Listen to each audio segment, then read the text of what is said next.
Newsreel, real news, real quick. In a 96-page filing with the U.S. Court of Appeals in San Francisco, former President Donald Trump compared himself to Galileo, who was persecuted by the Catholic Church for his belief that the earth revolved around the sun. Trump is suing Twitter and the U.S. government for violating the First Amendment by suppressing information about COVID-19 and Trump's view of the 2020 election.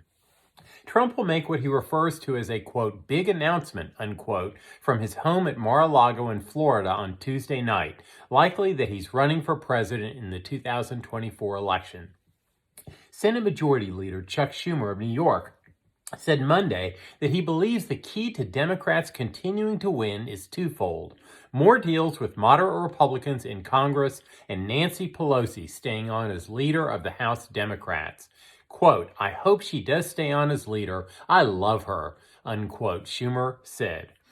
With 5 seats declared wins for Republican congressional candidates in the West Coast counting on Monday, the Republican Party is 1 seat away from a majority in the U.S. House of Representatives.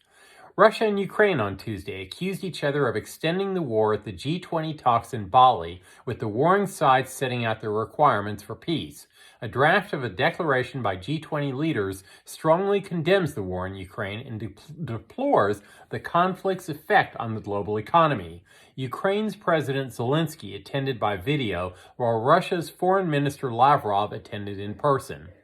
Lavrov accused Zelensky of being military, Russophobic, and aggressive. Washington has been privately pushing Ukraine to drop its uncompromising rejection of the peace process with Moscow. Last week, the chairman of the U.S. Joint Chiefs of Staff, General Mark Milley, suggested that a Ukrainian victory may not be achievable militarily and that winter could provide an opportunity to begin talks with Russia.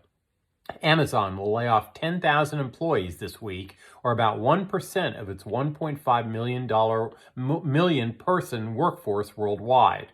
Walmart has agreed to pay $3.1 billion with state and local governments to settle lawsuits for its selling of opioids through its pharmacies. And finally, it's the highest price ever paid for a pair of sandals in history. A pair of Birkenstock's Arizona sandals, which Apple co-founder Steve Jobs wore during many of Apple's historic moments, sold for $218,750 at an auction in New York City on Sunday.